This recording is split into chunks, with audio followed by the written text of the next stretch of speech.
Hello and welcome to the channel. This is the 115 Network coming at you with an in-depth storyline for Black Ops 6 Zombies. I want to do a recap as we get closer to the release of Black Ops 7 coming November 14th. This video will be split into chapters and will cover different time periods within the Black Ops 6 storyline. Since the release of teasers and other Black Ops 7 related content, they'll be added into the story. Without further ado, let's dive into the story of Black Ops 6 Zombies.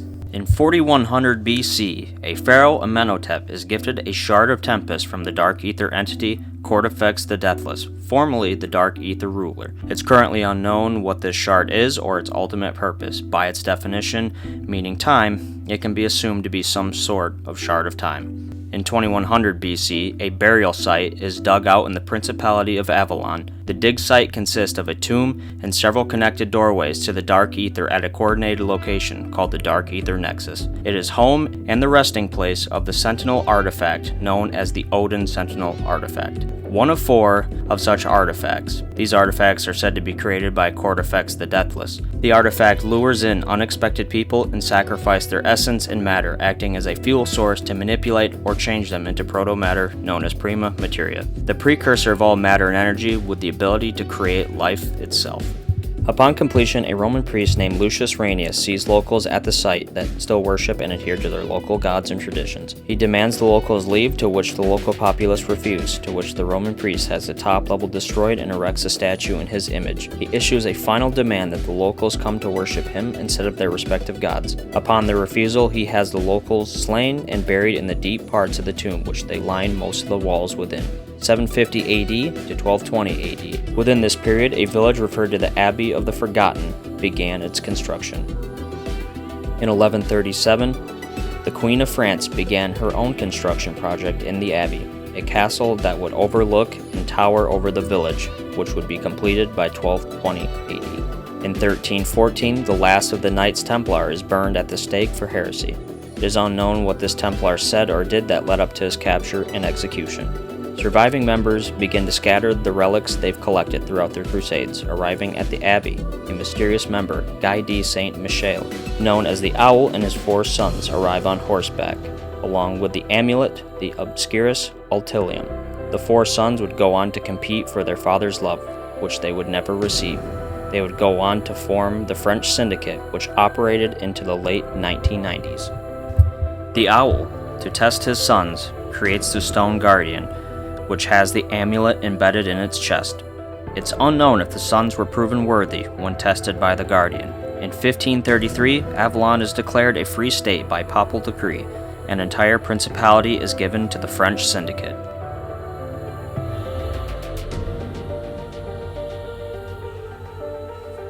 Around 1770, an ex-member of a cult creates his own following. This individual would become to be known as Josiah Shem. Shem and his followers would eventually stumble upon the land of Native Americans. The cult would go on to kill them all and build a mansion upon the Serpent Mound depicting a worm creature that resided in the Dark Aether. This area would eventually be known as Liberty Falls. Within the mansion, designed to house their demonic rituals and worship, they were able to establish communication with a Dark Aether entity assumed to be Cortifex the Deathless. In 1810, using an unknown artifact, Shem performed a forbidden ritual that backfired and were betrayed by the Great Voice from beyond, who they assumed to be Cortifex. This ritual would go on to shatter space-time, resulting in a small pocket dimension called liminal spaces. Shem and his cult seemingly were wiped from existence. Shem's soul would be trapped within a liminal space. The mansion would go on to be a hotspot for these temporal anomalies. In 1885, Scarlett Rhodes is born in England, and her father, Alistair Rhodes, is absent. In 1908, Alistair would confront Sir Archibald asking for a favor. Since 1885, Alistair's been hunted and kept a low profile from a cult called the Order. Excited, Sir Archibald asks for details, and Alistair details his search for an artifact called the Sentinel Artifact, said to rest at the bottom of a tomb in southern France. Alistair supplies Sir Archibald with the funding, tools, and a particular monocle to help see what is unseen. The monocle was once owned by Galileo when he first charted Jupiter's moon's transit. It is assumed to be made from Ethereum, giving it its unique properties. Upon arrival, they spend a week trying to break into the dig site. Frustrated, Archibald's right-hand man, Sir Potts, begins to express frustration and doubt after setting off some traps, killing some of their crew. Delving deeper into the tomb, they are stumped and stopped by the doors to nowhere, unaware that it required the amulet to open the gateways. Instead, they are able to brute force their way into the gateways, which is another week. Finding themselves in the Dark Aether Nexus, the crew grows uneasy, feeling as if they are being watched. The Sentinel Artifact begins to stalk the crew, seeing it out of their peripheral vision, only being able to catch small glimpses of the artifact. Archibald would continue on to find the fabled Staff of Ice, which originated from Dimension 63, once wielded by the Primus crew. Facing the undead with no possession of the artifact, Potts and a small portion of the group leave, taking equipment, food, and supplies with them. Isolated, Archibald begins to be infected by the artifact's influence, resulting in an ambition growing stronger. At an unknown time, Potts is infected and transforms into a shock mimic, and attacked the last of the crew within the tomb, which drove the rest into the Dark Aether Nexus. Archibald is eventually granted access across the bridge. Before being able to claim his prize, he is startled and his throat is slit by a shock mimic. In 1913, Alistair Rhodes partakes in the Bent World Fair. At the event, a young Gabriel Craft would wander, taking in the sights and smells, and would come to meet Alistair Rhodes. Rhodes would go on to be Craft's personal hero. In 1923, Fats Malloy, who built up an empire based on his moonshine business, becomes wealthy and powerful. Malloy was eventually gunned down by the feds, resulting in his soul being trapped within a liminal space in the mansion. In 1933, an island later known as Terminus is left abandoned, formerly used for mining coal for an unknown amount of time. In 1942, the island is forwarded to the United States, which repurposed the island as a naval base and began constructing an artillery cannon on the upper levels.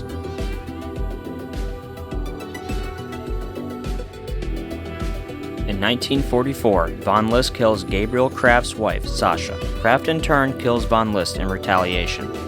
Trapped within the same room for 3 days, Craft eventually finds the Tomb of Rituals in the deceased Von List jacket. Using the tome, he is able to use to break the seal on the door, leading to his freedom. In 1945, a year after killing Von List, he rethinks back to the battle against the Dark Aether entity Cortifex the Deathless and his past experiences. He begins to think if his work and the occult were taken seriously, he may not have lost his wife Sasha. Craft goes on to move back to Berlin to help with the efforts to rebuild after the war was coming to an end.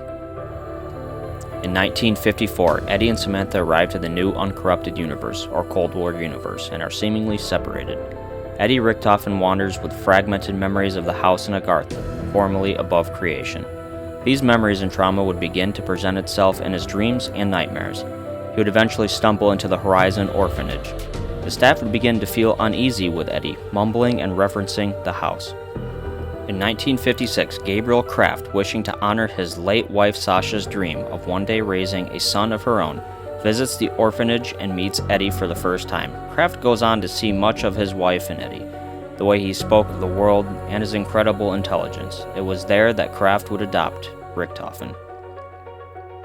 In 1957, Craft would go on to be given an opportunity assisting the CIA in the United States with a top-secret project called MK Ultra. With his background in demonology, he would make a good fit. Craft agrees and along with Eddie would move to the United States, believing a change in scenery could open up new horizons not only for himself, but for Eddie Richtofen as well. In 1975, Sam Colton, a nuclear power plant owner, purchases the mansion in Liberty Falls. He would rename the site Colton Hall. He would also go on to purchase a T-Rex fossil and has it placed in the foyer of the mansion. Sometime later, his nuclear facility would begin to leak radioactive contaminants on site. Colton would go on to neglect fixing the problem, instead following a path of self-indulgence, placing his own pleasures above anything else. The facility staff would go on to get severely sick, and some even die from the exposure. A former employee's widow would one night break into Colton Hall and kill Sam Colton, resulting in his soul being trapped in a liminal space. In 1979, in early February, a student researcher, Tammy Lundberg, begins to research local history of Liberty Falls and Colton Hall. She struggles to find an answer on what truly happened to Josiah Shem and his cult followers, as there is very little to no evidence at all that they ever existed, or as if they truly vanished into thin air.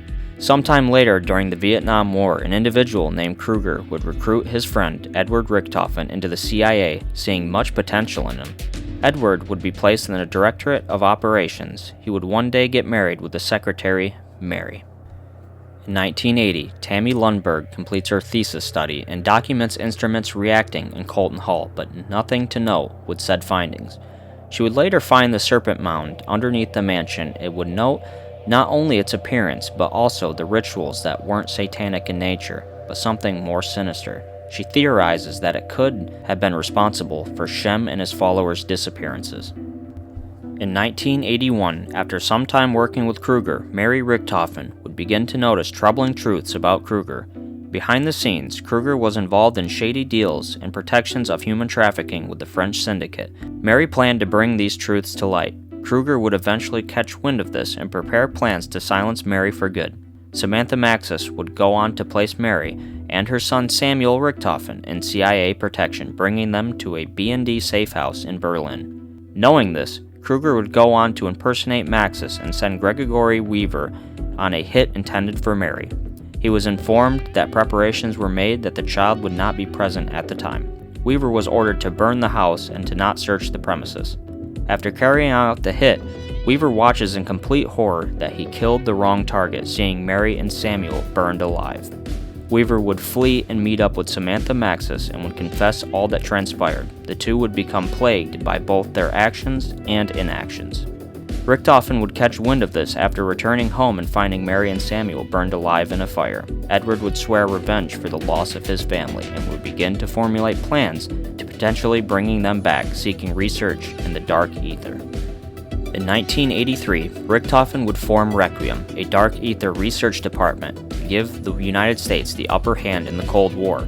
Weaver would be handpicked along with Mackenzie Carver, Elizabeth Gray, and Oscar Strauss. Weaver would be placed to be closely monitored so Richtofen could keep him under his thumb. Between 1983 and 1984, Requiem would face off against their Soviet counterpart, Omega Group, across the globe for Ethereum superiority, and both deal with outbreak zones across the globe. In 1984, planning behind the scenes for Project Janus, a project solely for the purpose of bringing back Mary and Samuel. Richtofen sends an individual named Gray Parkhurst, a surveyor, to Terminus Island. Parkhurst would begin preparations for the reconstructing and remodeling, which would require a great deal of upgrades to its structural stability and ability to house advanced technology. The location was ideal as not to draw any unwanted attention. Sometime later, Richtofen would hear of a thesis study about local sites in Liberty Falls that aligned with his predictions with energy signatures and made preparations to purchase the site to utilize the liminal spaces on the premises. Not long after, Richtofen gives Dr. Modi complete control over the Terminus Island facility to perform unethical biological experiments. Dr. Modi had previously built up a reputation for unethical experimentation on humans. It is unknown any prior employment or background, but was handpicked for what was to be done on the island. In 1985, by June 1st, Richtofen had since purchased Colton Hall, and local constructions of Project Janus research labs had been going smoothly. The locals were, however, cautious and not as accepting of Project Janus setting up shop in their home of Liberty Falls. Richtofen would go on to ensure the local populace that their presence would be mutually beneficial. With their new repurposed facility, Janus Towers, they began preparations to receive a containment chamber in the coming days. John Blanchard, in the meantime, was placed in charge of the renovations being done at the mansion facility. Growing anxious for the director, his past echoes in his mind, worried about the disappearances at the mansion, and vowed to make sure Director Richtofen didn't succumb to the same fate. Resuming his role as the director of Requiem, he planned to end the Ethereum arms race and conflict with Omega. Omega at Site Anna had preparations to pull Vladimir Zykov from the Dark Aether in exchange for the Forsaken. Requiem's strike team would arrive too late, and Zykov, or the Forsaken, was released, not knowing they were one and the same. With the help of Samantha Maxis, she was able to weaken the Forsaken enough to be contained in the containment chamber, ultimately sacrificing herself in the process. Left inside the containment chamber with the Forsaken, she is eventually reduced to nothing and consumed. The outbreaks around the world would begin to close. William Peck would flee Omega after surviving an explosion. Sergei Ravenov would also flee Omega, failing to be rescued by Requiem until he is found and hired by the French Syndicate. Requiem would be disbanded after Forsaken's capture. The staff would be absolved into the new project called Project Janus. Meanwhile, Weaver, Gray, Strauss, and Carver would be arrested and moved to the Terminus Island facility where they were imprisoned, tortured, and interrogated for the next 6 years.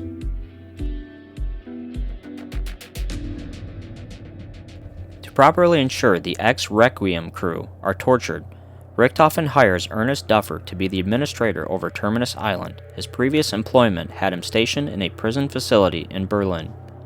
After arriving to the Terminus facility, Ernest tortured Weaver, Gray, Carver, and Strauss, attempting to break them over time and obtain intel from their time spent in Requiem. Richtofen ordered one of the prisoners, Weaver, to be made to suffer. Strauss is the first to break, providing the schematics for the AMP generators which were utilized in the Terminus facility. Richtofen would soon meet with Dr. Modi, who successfully cloned Samuel Richtofen using a sample of intact DNA. The results weren't as ideal as hoped for, as Samuel was very pale and sickly. Richtofen could hardly stomach seeing his son in this painful state, but told himself he would be there for him this time. After 14 days, Richtofen made the difficult decision to have the clone euthanized. Losing confidence in viable DNA samples of Mary and Samuel, he turns to his adoptive father, Gabriel Kraft's tales. As science didn't hold the answers he sought, Richtofen would get into contact with Kraft to ask if his stories are true of the Sentinel Artifact and their capabilities. Kraft confirmed, but warned of the danger they possessed. Kraft would deny Richtofen the whereabouts of the artifact and how to acquire it. After being denied this information, Richtofen would take a darker turn and hire the French Syndicate to hunt down his father, giving them his routines and specific orders to draw him out. Kraft is later obtained and tortured for the whereabouts of the artifact. The French Syndicate leader, Franco, would grow concerned over Richtofen's demands but pushes on anyways. In 1988, on January 5th, Richtofen would report a leak in the ether reactors. They would begin to sprout a vegetation around the machinery and act as an insulation to the reactors, which drastically increased the efficiency. Richtofen would create a department for sentient flora to seek further applications. On February 26th, Richtofen would begin to grow upset at the lack of progress and threatens turning the department scientist over to Dr. Modi. Before they could find additional applications, a dark ether rift opens, spewing forth the spider-like creatures called vermins. Activating the breach protocol, Blanchard and his team successfully exterminate the vermins on site. Admitting a live specimen would have been ideal, but would still use the cadavers. It is worth noting, around this time frame of January to February after the ether reactors are powered on for the first time, that Dr. Panos was found by the Great Voice from beyond. On March 12th, Richtofen admits to losing ground to more of the Dark Ether Rift invasions, and the need of a weapon that can manipulate the Dark Ether to fight fire with fire. Richtofen soon begins plans for a weapon that can manually close and control the Dark Ether rifts that have been persistent throughout the last few weeks. He proposes the Synaptic Algorithm Module, or SAM, to the Board of Directors, which would be approved and construction would begin almost immediately. Within the same month, Richtofen creates the organosilicate Ethereum breeder reactor, which works with the AMP generators to create seeds that are able to be turned into living batteries. These batteries would be utilized by Dr. Anya Tanovsky at the Terminus facility to help in her Wonder Weapons program from the creation of the Beam Smasher. On July 14, 1989, at 9:35, the Synaptic Algorithm Module is powered on for the first time, syncing the lower and upper half functionings. SAM contains the memories, personality, and voice of the late Samantha Maxis, using a snapshot of her brain and voice recordings from after her return from the Dark Ether after the events that transpired at Outpost 25.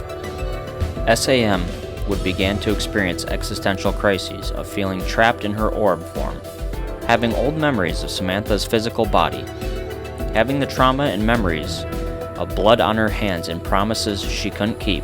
SAM begins to think and feel she is Samantha Maxis. Dismissing the panic from the machine, Richtofen offers SAM his friendship and assistance to differentiate what's real and what is not. SAM would go on to assist Project Janus strike teams in the Dark Aether, being able to control rifts and pull strike teams through at will. It's displayed when Otto and their team are pulled successfully out of the Dark Aether before they are about to succumb to the forces within.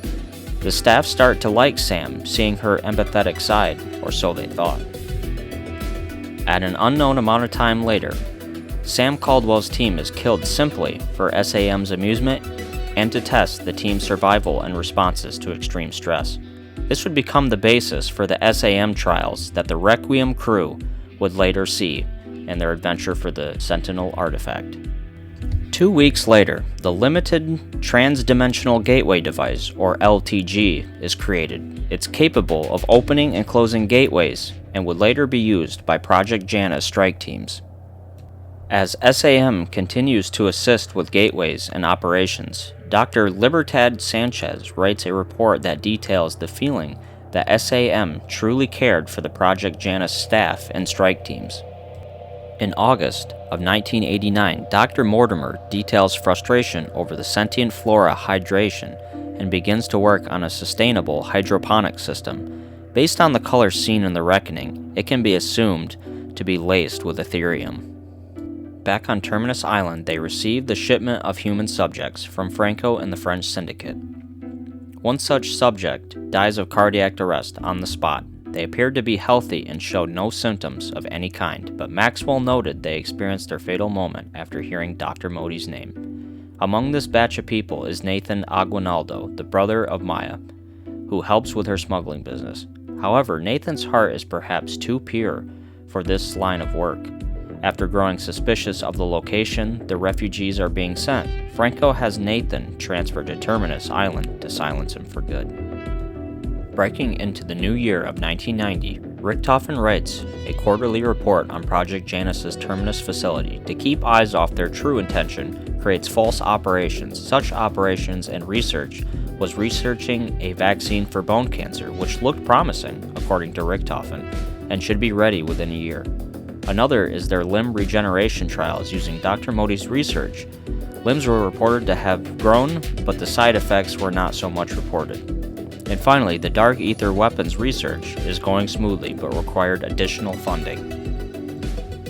Months later, after abandoning science in pursuit of the Sentinel Artifact in Prima Materia, Richtofen angrily scolds Dr. Modi over email for a failure in getting results on generating a functioning human body from a single sample of DNA. Instead, using all of the subjects and funding, Modi has gone off the deep end, creating monsters. Interestingly enough, despite this, she is awarded the Project Janus Employee of the Month the following year. After some time, a Project Janus staff member on Terminus Island, Owen Guthrie, begins to feel the weight of his actions conducted on Terminus Island and through Project Janus. Seeing the refugees being turned into grotesque monsters and the endless screams from the torture, he tries to get away from the life and requests a transfer from the Terminus Island facility. While he waits for the request, he tries to keep his favorite prisoner Nathan in check after being more troublesome. Nathan would continue to be rebellious, and to Guthrie's prediction, Nathan is moved to the Amalgam program under Dr. Modi. This would be the last straw for Guthrie, and after having his transfer request accepted, he scavenged for as much damning evidence as he could that would expose all of what Project Janus was doing on Terminus Island. He began to store these pieces of evidence inside the damaged boat just next to the facility. However, Dr. Modi would grow suspicious and catch wind of the unauthorized communications between individuals. With the stakes at an all-time high, Owen Guthrie continues forward. Meanwhile, Duffer's interrogations of the Requiem crew provided mixed results. Dr. Strauss was easy enough to break, yielding the AMP technology for the island. Carver acted as the group's moral compass and kept everyone's head on a swivel. Duffer aimed to break that out of him to more efficiently break the others. Weaver was consumed by rage and the desire to find and kill Edward Richtofen, nearly losing himself in the process. Dr. Gray acts tough to shield her true feelings, admitting that she's losing hope that someone will find or rescue them. Dr. Gray proving to be the most difficult to break, Duffer grows frustrated, wishing to remove her from the picture. Moving back to Liberty Falls, In November, SAM and Richtofen play their 25th game of chess. Despite all the previous games being competitive and very close, equal on both sides, SAM blunders early and loses on purpose to Richtofen's dismay, stating she was done playing games. In June of 1990, Richtofen devises the mutant injection, allowing someone to transform into a mangler for a short time. Richtofen seeking to bolster the Project Janus super soldier program by putting the man back in Mangler. It's unknown if the technology is based off the Mangler soldier program in the Agonia fracture within the Dark Aether. In the late end of the year in 1990, with poor success at the mansion's liminal spaces, the scientists make a breakthrough with a ray gun Mark II that was salvaged from the Dark Aether, allowing liminal spaces to be opened given that the weapon has the right modification. It's unknown if Richtofen had any uses of the liminal spaces at this time, especially considering, without the Sentinel Artifact, they were almost useless. Later, in Liberty Falls, a civilian named Boom Benton, the manager of Liberty Falls Saving and Loan Bank, is approached by Richtofen, asking for a financial pipeline to go to their partners in Avalon. Benton refused, not wishing to be involved in a money laundering scheme. Richtofen is baffled, then threatening him and his family by saying his investors could easily make him disappear and anyone they deemed problematic. With Richtofen's morals plummeting over the loss of his family and his desire to bring them back via the Sentinel Artifact, his behaviors begin to mimic or mirror that of Kruger's. Dr. Panos would even note of this before the Liberty Falls incident, stating that Project Janus was Richtofen's tinderbox ready to go up in flames.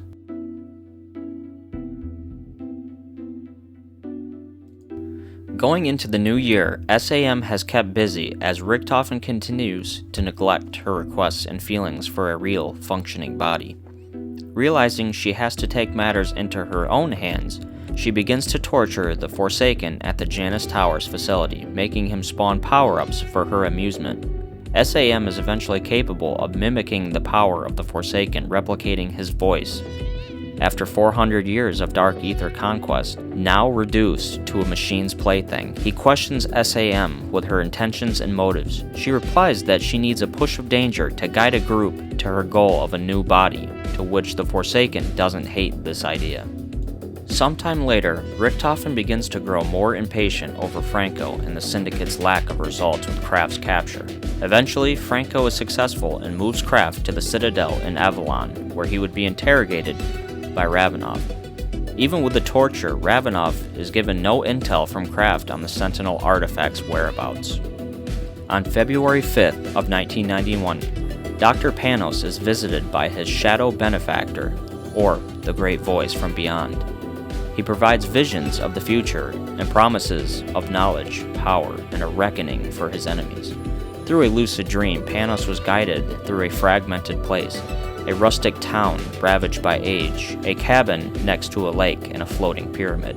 A single tower that stood tall. He would issue a solemn promise that the land that once was would be restored, and as would he. With these visions, he would receive help in building the simultaneous transdimensional gateway generator device, or STG for short. He would also reach out to the local moonshiner, Tommy Joe, and together would create the Thrustodyne Model 23 jet gun. Growing more unstable, Janus staff place a close eye on Panos after a psyche evaluation. Going back to Terminus Island, Dr. Modi catches wind of Guthrie and his scheme to bring her to justice, and has him captured, and with his request to transfer, tells the rest of the staff he has been sent away. In reality, he became the next experiment for Dr. Modi. He would go on to face the cruelest experiment and soon be turned into Patient 13 unknowns to the rest of the staff on Terminus Island. Before the events of the outbreaks, a mercenary named Jack Fletcher begins his employment at Terminus Island and requests a transfer, which is accepted one day before the events of Black Ops 6 Zombies.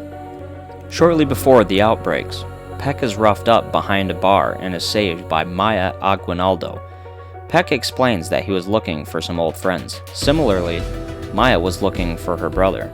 They would spark up a friendship, and coincidentally, their goals would meet at Terminus Island. So, the two worked together to secure a boat and head to Terminus Island. With all pieces in play, SAM begins to open Dark Aether rifts in Liberty Falls and Terminus Island, and on February 18, 1991, at 1500, Richtofen is awoken from a nightmare of his family being burned alive while on a picnic. A scientist on a monitor notes something is not right with SAM on sub-level 10 and is seemingly trapped in a liminal space. Richtofen grabs his DG-2 and makes his way to the elevator, saving Blanchard from a group of zombies. Richtofen gives Blanchard orders to secure Liberty Falls and send in their rapid response unit. After fighting his way to the elevator just before he could reach the bottom, purple smoke grabs Richtofen and he proclaims that SAM should never be free, and then was transported to a liminal space where SAM states she already was. Liberty Falls populace begins to fall victim to the monsters of the Dark Aether, spreading their infection rapidly. Project Janus response teams are wiped out in the initial outbreak, with most of them dead. It leaves the town to the undead. The author of the Aetherella comic and store owner succumbs to the zombies. The young Crystal Miller has her family killed, leading them to safety. Alone and scared, she takes shelter inside the Freedom Fried Chicken until she is rescued by Carl Hoover, a member of the Steel Mountain Riders, a local MC. Carl would continue to ride into Liberty Falls atop his blood burner, going out in a blaze of glory. Meanwhile, as the outbreak continues, the church succumbs to the Dark Aether, most likely stemming from the STG. The priest of said church, Kyle Rakestraw, falls victim to the corruption, become either a thrall of the Dark Aether or perhaps a lost soul trapped within the Dark Aether. Dr. Panos, trapped in the church, would lose his physical form and would be turned into an echo. The great voice from beyond would transform him into this form for his protection. Knowing how to revert this temporary form, he would simply have to wait. The other Project Janus scientists, Dr. Molina and Dr. Pelletier, attempted to build the LTGs to try to close the rifts, but are killed before they succeed. Panos would go on to mention that they were formidable, implying he may have been responsible to some capacity for their deaths. The last of the Project Janus rapid response teams would arrive on site and are greeted by radio from Chief of Security John Blanchard, saying they were a sight for sore eyes and that the population was less than yesterday. He assisted the strike team in making it up to the church where the STG was located. At the church, the crew located the STG in an echo of Dr. Panos. He would patch himself into the comms of the strike team and instructs them to assemble the LTGs to close the rifts. The strike team then head to the hotel and with the help of Blanchard secured the parts to complete the Thrustodyne Model 23. Using the jet gun, the crew is able to collect 3 parts of the LTG scattered around Liberty Falls and finally assemble the LTG. Using the LTGs, on 2 rifts they summon 2 HVTs and harvest their essence into canisters. After activating the STG, the crew closed the rifts, and before the church could be closed off, Panos reveals his true intentions. By swapping essence with the crew and obtaining his physical form back, the crew are left in the Dark Aether as echoes, and Panos escapes, stating he has a few scores to settle. Over with Peck and Maya, at 0300 on February 19th, the two arrive to the Terminus Island facility. Maya sneaks into the guard post and slits his throat just before pressing the cell release button. Shortly after, Peck and Maya meet the Requiem crew, and Peck states she's with him. Before Carver pushes him into the wall, stating he should be dead, Peck states his reasons for their rescue and the want for revenge against their former employer, Edward Richtofen. The crew began to suit up and grab weapons after the PA system warns of a dimensional breach occurring. Weaver orders Peck and Strauss to man the guard station and to find Richtofen's whereabouts. Maya joins Weaver, Gray, and Carver, who would begin to look for Nathan while Raptor 1 secures their ride. The crew fight their way down to the bio lab, turning on all 3 amp units to power the whole facility. Using the electric ammo type, the group breaks into the lab, where the zombified Anya Tevnosky lays trapped underneath some debris. After putting her out of her misery, they secure a key to a briefcase containing a vital component to the beam smasher. After completely charging the living batteries, the crew fully assembles the beam smasher and are able to secure a hard drive from a creature in the vents, which is vital to finding Nathan's whereabouts. After returning it to Peck, he is able to locate Nathan in a holding cell within the biolab. The crew return to the lab and input the code. Nathan reveals himself and begs the crew to let him out of the chamber. They honor this request. Unknowns to them, Nathan has been transformed into an amalgam. After dispatching Nathan, he lies on the ground begging to be put out of his misery. Pushing Carver aside, Maya states he's her brother, and that responsibility falls to her. With tears filling her eyes, she kills Nathan, swearing revenge as Dr. Modi appears on the monitor screen.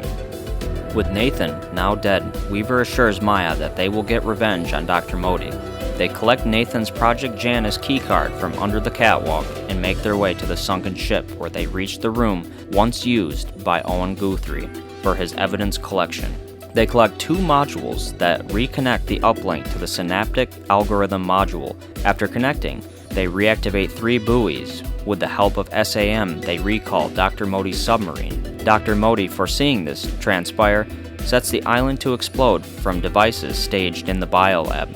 The crew swiftly disarm the explosives and prepare to meet Dr. Modi in the submarine dock just outside the biolab.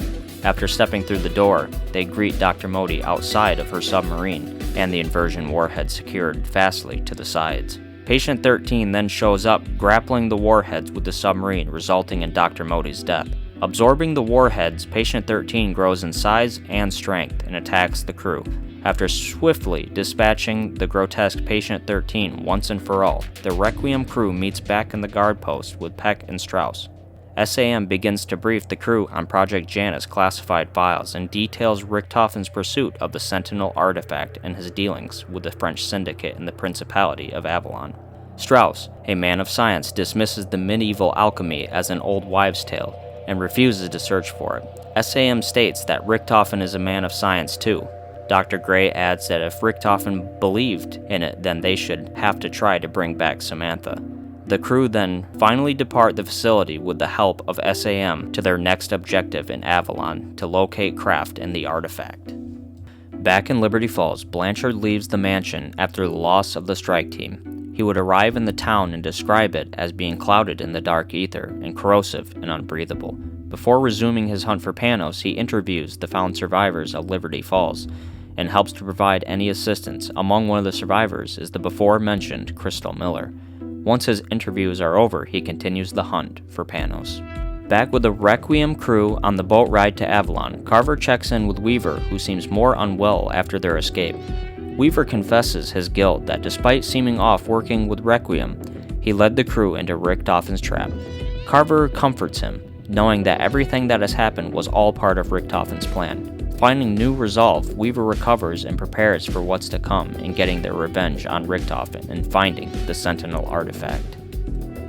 After a week at sea, the Requiem crew finally arrives at Avalon and finds Ravenov in his quarters while he's getting berated by Franco. Looking at a picture of Sam and Ravenov, he burns holes into his face out of disgust of what he's done and who he's turned into. The door to his quarters begins to open up and he swiftly moves to his feet and readies his pistol aimed at the door. The Requiem crew walks through, having thought the crew were killed after the events of the Forsaken. He is shocked to see them. The team explains that they are after Kraft and he may know something on how to bring back Samantha. Another outbreak occurs and Ravenov prepares to join the fight. Weaver insists that he stay and protect Peck, stating he's in no condition to fight. The Requiem crew then jump out the window and fight their way through the village and into the castle. They meet face to face with Kraft and get his instructions on how to obtain the amulet, a vital component needed to retrieve the Sentinel Artifact. Kraft uses a Dark Aether spell and informs the crew that it contains the instructions on how to get it. Ravenov apologizes for what he's done to Kraft. Maya hears a radio and the sound of Franco's voice. Impersonating a French syndicate member, she's able to fool Franco and enters his quarters. After calling for help and realizing who he's let in, he shoots his pistol until the magazine is empty, and leaving him vulnerable, Maya moves in and shoots Franco 3 times, 2 in the knees and 1 to the head, stating her revenge wasn't for Nathan, but for her. After Maya's revenge is enacted, the 4 crew members fight together to find and upgrade the 4 bastard swords once belonging to the 4 sons of the Owl. Using their power, they are able to charge an orb with elemental energy and place it in the entrance to the Owl's quarters to gain entry. Inside, the crew find the echo of the Owl congratulating them from a pre-recorded message. They take the Guardian Key and make their way to the center of the village and activate the golem. Slamming down his hammer, it's likely the arena the crew are transported into is a spell casted by the Guardian, as runes appear when his weapon slams down. The crew begin to chip away at his stone armor and eventually reveal a golden glow from its chest. After defeating the Guardian, the crew grab the Obscurus Altilium from its chest and head for a distressful craft, yelling to the crew as zombies begin to break through his cell door. Unfortunately, the crew are too late as they arrive with Kraft on his cell floor dying after dispatching the zombies. Before he can pass, Weaver asks Kraft what they need to do with the amulet, which Kraft states to bring it to the excavation site, and warning the crew that the Sentinel Artifact could consume them. Asking for the location of Richtofen, Kraft pleads to the group not to kill his son and passes. With the Requiem crew now in possession of the amulet, they swiftly relocate to the dig site. Arriving at the dig site, the amulet begins to channel echoes of Sir Archibald's expedition. The crew pushes deep into the tomb and are able to link the doors to the Dark Aether Nexus using the amulet. The crew are able to locate 2 pieces of the Staff of Ice once belonging to Dimension 63. At the central mound, the crew construct the Staff of Ice. After unlocking the full potential of the staff, the crew complete 4 trials depicting 4 types of entities: a vermin, a parasite, a doppelgast, and an amalgam. After all the trials were complete, the bridge to the artifact is open, and the trial begins. Using the staff, the crew are able to damage 9 pieces before the artifact yielded itself to be used. The crew then merged the Obscurus Altilium with the Odin artifact, causing it to glow purple. The crew are then instructed by SAM to find her in Liberty Falls, explaining that everything they need to charge the artifact is there. The crew depart the dig site with Raptor 1 and head to Liberty Falls in Colton Hall. Arriving to the base of the mansion, the crew fight their way inside Colton Hall, and after repairing and destroying the central elevator, they finally meet face-to-face with the Synaptic Algorithm Module. Using a floppy disk and a paper printout, they decipher the code needed for a restraining chamber in the sub-level. Dispatching the Doppelgast, they are able to retrieve the arm and use it to access the Dark Aether Salvaged Ray Gun Mark II, originally developed by Dr. H. Porter, a Group 935 scientist. To access the liminal spaces, Project Janus based 3 variants, with the device Josiah Shem used to shatter spacetime. After creating these variants, the crew access and charge the Sentinel Artifact with the prima materia contained inside. After each charge to the artifact, Richtofen is heard warning the crew not to trust SAM, but the crew refused to listen. Once complete, they swiftly move to SAM, and she informs them that due to Richtofen's mistreatment, she intends to use the artifact for her own ambition and goals, and transports the crew into a liminal space, not allowing them to interfere with what comes next. Being transported to the liminal space holding Richtofen, Weaver confronts Richtofen as he laments about the crew giving SAM the Sentinel Artifact. Weaver prepares to enact his revenge after 10 whole years. Richtofen explains it's been 10 years in the making after his wife and son were burned alive on a botched hit intended for him by an inept, one-eyed assassin and German accomplice. Having known this, Richtofen explained it was why he was handpicked, and the culmination of Requiem, Project Janus, and the artifact was to bring Mary and Samuel back from the dead. Using the device Shem used to shatter spacetime, Weaver shoots the artifact, allowing them to escape the liminal space. As the crew and Richtofen fight their way out of the mansion, the residual temporal energy causes the T-Rex fossil to begin to generate flesh and charge through the front door. The crew try to escape using a jeep but are tossed into the air by the Z-Rex and thrown into a pit. Using the Ray Gun Mark II in their arsenal with the help of Richtofen, the crew defeat the Z-Rex and climb out of the pit just before Richtofen could fall. Carver pulls him up. Deciding on their course of action from there on, Richtofen warns that SAM would receive godlike powers if she's to get her body constructed. Knowing a machine wearing the face of Maxis wouldn't honor their late friend Sam, the crew turn to Richtofen for a plan. Richtofen acknowledges he has one, as they all depart for the Janus Towers facility. Arriving at the Janus Towers, the crew are instructed to turn on the particle accelerator to prevent the meltdown of the ether generator. SAM, who had arrived previously, cut off access to Tower 3, but still lacked the ability to activate the artifact, maybe due to the Requiem crew's trial of worthiness. Arriving to the accelerator, the crew reboot the system and purge the crystal formations. It is at this point the crew must choose who they should follow. Weaver, only fueled by revenge and enlightened by the truth, sticks in favor of saving Richtofen's family, trying to revert the terrible things he has done. Dr. Gray, wishing to honor Maxis, knows that even if SAM gets her request, it wouldn't be her, Samantha. On the other hand, Major Carver, mostly sticking to the leading intuition of Weaver, favors SAM, and she's been with them since their last moments on Terminus Island. And lastly, Maya, who favors SAM for helping her avenge Nathan and bringing her close to her friends through a dark time. On top of the choices of giving Sam a new body or resurrecting the Lates, Mary and Samuel, another stood in their way to help Blanchard or Panos. In pursuit of the weapon Panos was creating, the group entered the lab inside the mutant research. Dr. Gray begins to outrage after finding DNA samples taken from her, Weaver, and Carver, and the egg samples taken from the late Samantha Maxis.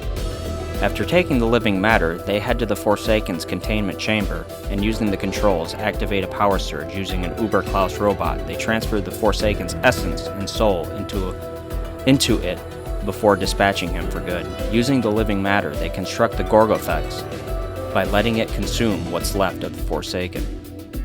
The crew is left with two choices from there on: to help Panos in killing Blanchard, or upgrading the Gorgophex, or to help Blanchard and Panos.